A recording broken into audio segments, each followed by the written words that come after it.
Alléluia, Alléluia, Alléluia, Alléluia, Alléluia, Alléluia, Alléluia, Alléluia.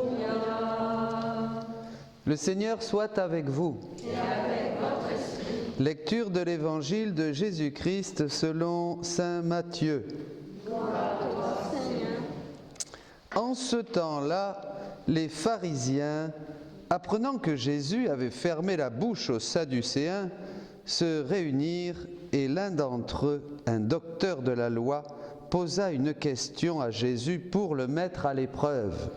« Maître, dans la loi, quel est le grand commandement ?» Jésus lui dit « Tu aimeras le Seigneur ton Dieu de tout ton cœur, de toute ton âme et de tout ton esprit. Voilà le grand, le premier commandement.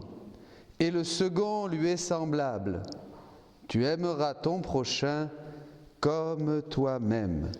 De ces deux commandements dépend toute la loi et les prophètes. » Acclamons la parole de Dieu, louange à toi, Seigneur Jésus.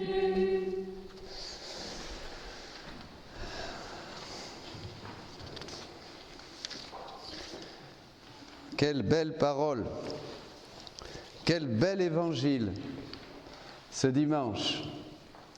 Je vais toucher 3 points. Le Shema, écoute Israël. Ensuite, ce commandement est celui de l'amour du prochain. Les deux ne font qu'un, 2 en 1. Et enfin, aimer c'est tout donner, dira la petite Thérèse de l'enfant Jésus. Et se donner soi-même. Alors le Shema, ça veut dire écoute Israël. C'est le grand commandement duquel vivait tout le peuple juif. Il le répétait plusieurs fois par jour. C'est au livre du Deutéronome, au chapitre 6, verset 4. « Écoute Israël, le Seigneur ton Dieu est l'unique Seigneur. Tu aimeras le Seigneur ton Dieu de tout ton cœur, de toute ton âme et de toute ta force. » Voyez, juste ça. Et ce commandement, évidemment, dans cette situation-là, les Juifs, les Sadducéens, évidemment, ils cherchent tous à faire périr Jésus. Ils dérangent. Alors ils lui posent des questions, ils le mettent dans des pièges, ils s'énervent, même ils vont essayer de lui jeter des pierres, de le faire mourir. Finalement, ils le feront mourir sur la croix. Et Dieu triomphera par sa mort sur la croix, bien sûr. Hein ? Et là, Jésus va dire ce Shema comme personne ne l'a jamais dit, bien sûr, puisqu'il était Dieu. Il était Dieu. Il était le Verbe fait chair. Il n'y avait qu'une seule personne sur la terre qui pouvait dire « Tu aimeras le Seigneur » parce qu'il l'a aimé avec toutes les fibres de son être, avec tous les mouvements de son corps, jusque sur la croix, avec tous les battements de son cœur. Vous entendez ça? C'était absolument extraordinaire. J'aurais voulu être là quand Jésus a dit « Tu aimeras » le Seigneur ton Dieu, lui qui était le Fils du Père, lui qui n'a jamais quitté le sein de la Trinité, qui est éternellement été engendré et est engendré par le Père, il était là, dans un corps humain, et il disait pour tous ces hommes et au nom de tous, tu aimeras le Seigneur ton Dieu de tout ton cœur, de toute ta force, avec toute ton âme. Écoute Israël, écoute, tu aimeras. Alors ça c'est intéressant pour nous, pour vous. Écoute, Israël, tu aimeras. Qu'est-ce que ça veut dire? D'abord, au lieu de vouloir aimer, Dieu nous dit écoute. Donc, il faut écouter. L'amour se reçoit. Voyez? Et c'est ce que va dire Saint Jean. On n'a pas d'amour en nous. L'amour se reçoit. Saint Jean dira dans la première lettre, au chapitre 4, verset 10, il dira « En ceci consiste l'amour. Dieu est amour, en ceci consiste l'amour. Nous n'avons pas aimé Dieu, c'est lui qui nous a aimés le premier. » Vous comprenez? C'est lui qui nous a aimés le premier. Donc l'initiative est de Dieu. Donc il y a une certaine passivité. Il faut savoir s'asseoir, concrètement quoi faire? S'asseoir Je me rappelle cet infirme sur une chaise roulante, un franciscain, il disait, moi ma prière, je suis là dans ma chaise roulante et je dis à Dieu, aime-moi, aime-moi, aime-moi, aime-moi. Il faut savoir s'asseoir et se laisser aimer. Dieu aime le premier. Alors là, il vient. Écoute Israël. Vous voyez, la prière, ça commence par l'écoute. Et se laisser aimer, se laisser visiter par Dieu. Il faut savoir rentrer dans cette paix du Seigneur qu'il propose, puisqu'il est amour. Et nous avons besoin de paix, mes amis. Nous avons besoin de cette paix de Dieu. Et Dieu veut nous donner cette paix si juste quand Dieu dit à Israël, écoute Israël, c'est lui dire tais-toi. Les Juifs parlent beaucoup, vous savez.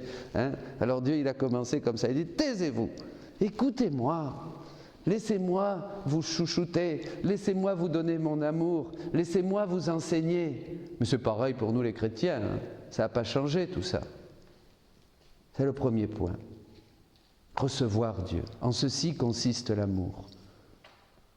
Nous n'avons pas aimé Dieu. Dieu nous a aimés le premier, dit saint Jean. Et alors là, évidemment, vient l'amour du prochain. Ce scribe-là lui dit, oui, tu as raison, aimer Dieu et aimer le prochain.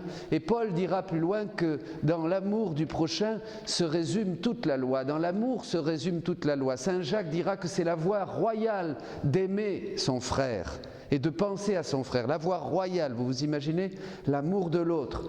Hein, parce que quand on aime vraiment Dieu, eh bien on aime le prochain. Finalement, aimer le prochain, celui qui est à côté de moi, hein, qui quelquefois me fatigue, m'énerve, hein, de mille manières, eh bien, ce prochain, c'est le lieu où va se vérifier mon amour de Dieu.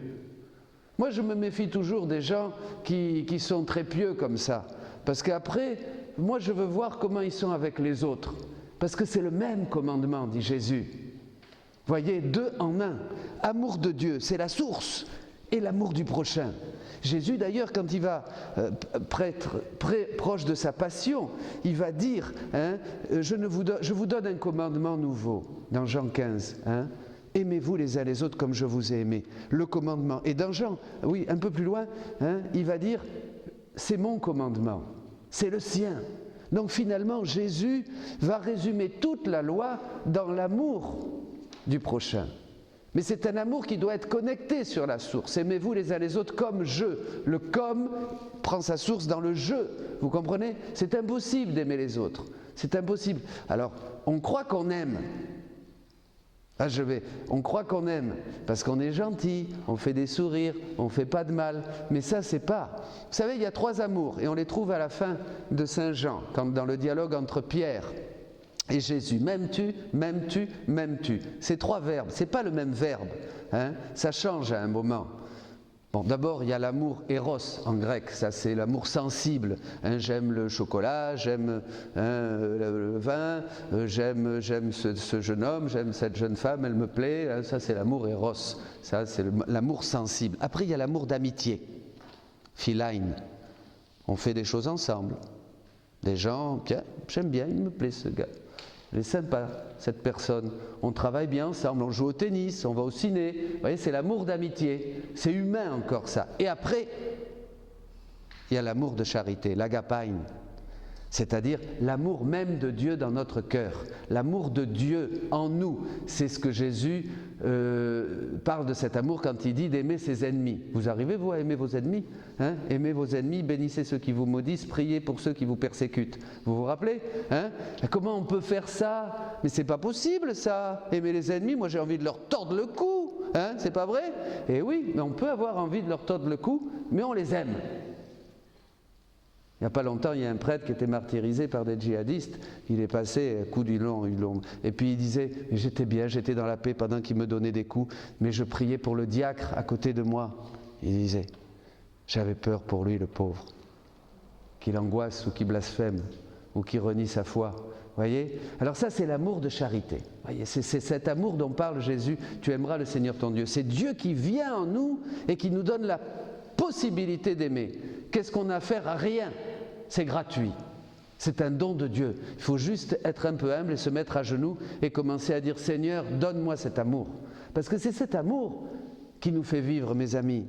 C'est cet amour qui nous rend heureux. C'est cet amour qui nous fait aller jusqu'au bout de cette vie, en aimant, en adorant, en chantant Jésus-Christ, en nous aidant les autres. C'est ça l'amour. C'est cet amour qui nous fait courir à l'Eucharistie, qui nous donne envie de recevoir le corps de Jésus, son sang. C'est cet amour qui nous fait lire la parole de Dieu. C'est cet amour qui donne des ailes. C'est cet amour qui nous enlève toute la dépression, toute la tristesse, qui nous fait vivre les deuils, les souffrances, la maladie. C'est cet amour qui nous transforme. C'est cet amour qui nous donne tout. C'est cet amour qui nous fait toucher déjà Dieu vivant au milieu de nous, dans l'Église. C'est cet amour qu'il faut demander. S'il n'y a pas ça, on est des chrétiens tristes. On est des chrétiens ennuyeux, ennuyants aussi. Hein, on est mou, comme disait une sainte disait que les apôtres étaient mous. Ils étaient mous, hein, jusqu'à la Pentecôte. Et oui, ils étaient mous, évidemment. Ils étaient pas fervents. La ferveur dans la prière. Quand Israël dit écoute Israël, Shema Israël, Adonai Eloheinu, Melech haolam, hein, il dit ça avec ferveur, avec dévroute. La dévroute, c'est la ferveur dans le judaïsme. C'est dire les paroles avec ferveur, comme le chant. Voyez, si vous voulez être libéré et joyeux, chantez à tue-tête, chantez avec tout votre cœur. Pourquoi ? Parce que quand on chante, on vide ce qu'on a de trop. Le chant, la louange purifie. Je ne vais pas donner un enseignement sur le chant maintenant, mais quand on chante, on se purifie de toutes les poussières, de tous les liens psychologiques, les influences du monde. On chante le Seigneur. Et quand on chante de tout son cœur, eh bien on se sent libéré. Pourquoi ? Parce que quand on se vide, l'Esprit nous remplit tout de suite. Tout de suite, l'Esprit vient, il nous remplit dans notre cœur. Et on sort d'un bon moment de louange, bien joyeux, bien content. Vous comprenez ? Ça, c'est ça, l'amour du prochain. Alors l'amour du prochain, dans ce point 2 que je veux développer, c'est très important parce que la Bible dit, si tu n'aimes pas ton frère que tu vois, ne me dis pas que tu aimes Dieu que tu ne vois pas. C'est du baratin, ton amour de Dieu. C'est Saint Jean qui dit ça. Si tu n'aimes pas ton frère que tu vois, ne dis pas que tu aimes Dieu que tu ne vois pas. Et il dit un peu plus loin, Saint Jean, celui qui dit « j'aime Dieu » mais qui est son frère est un menteur. Un menteur. Mais là, il s'agit de l'amour agapain, de l'amour de charité, pas de l'amour sentimental, pas de l'amour tu me plais et tu as une bonne tête, hein, pas l'amour aussi on va boire un coup au bar, c'est mon pote. Ça, c'est pas ça. Tout ça, c'est humain. C'est l'amour vraiment qui nous fait aimer l'autre, le servir. Même si on est humilié, même si on reçoit une baffe sur une joue, on présente l'autre et on dit « Amen, merci Seigneur, j'ai été trouvé digne de recevoir une gifle ». Eh oui, mais bien sûr que c'est ça. Ouais. Vous croyez que c'est des choses... C'est des choses... Dès que le Seigneur est dans notre cœur, il fait tout. Vous comprenez ? Dieu fait tout. On ne peut rien, nous, par nous-mêmes. Moi, je suis incapable d'aimer mes frères. La petite Thérèse même, dont je vais parler pour terminer, disait qu'il y avait une sœur qu'elle ne pouvait pas voir en peinture dans les couvents. Dans les couvents, c'est pas facile, hein, entre femmes. Hein, entre hommes non plus d'ailleurs. Hein, entre hommes non plus. Hein. Alors, hein, il y a un proverbe... Non, mais je ne vais pas vous le dire. Hein. Et alors, la petite Thérèse ne pouvait pas la supporter. Quand elle la voyait dans le couloir, elle était tentée de faire demi-tour pour fiche le camp de l'autre côté. Et elle disait non, non, non, je me retenais. Vous voyez, donc il y avait un combat au niveau sensible, au niveau humain. Je passais à côté d'elle et je lui faisais mon plus beau sourire. Mais moi, je ne pouvais pas lui sourire, elle disait. Je n'avais pas envie de sourire. Elle disait, c'était Jésus qui souriait en moi et qui me donnait la force de la croiser. Vous voyez, ça c'est la vie de foi. C'est-à-dire la vie de foi dépasse les sens. La vie de foi va plus loin que mon expérience sensible. Peut-être que j'ai envie de lui mettre une baffe à ce voisin qui m'énerve. Et il met toujours sa voiture là et puis il ne dit même pas bonjour. Et puis d'un jour je vais le rencontrer au supermarché et lui dire bonjour monsieur François, comment ça va, ça allait bien? Ben oui, ça va. Il va être tout étonné. Ça m'est arrivé ça en plus. Et après il va se convertir et il va venir vous dire bonjour. Voyez, l'amour se paye avec de l'amour. Troisième point, et on termine. Thérèse de l'Enfant Jésus. Aimer, c'est tout donner et se donner soi-même. C'est tout donner. Une fois que cet amour de Dieu vient en nous, voyez, parce que vous l'avez demandé, parce que vous avez lutté. Croyez-moi mes amis, c'est le seul combat de la vie, c'est demander à genoux cet amour. Une fois que vous avez cet amour de Dieu qui descend et qui prend possession de votre âme, vous commencez à prier, vous commencez à lire la Bible, vous commencez à aller à la messe, vous commencez à vivre, vous vous réveillez le matin heureux. Ça y est, on décolle. L'homme décolle. Il a vraiment le moteur qu'il avait besoin, l'amour. Il n'y a que l'amour qui nous fait vivre, l'amour surnaturel.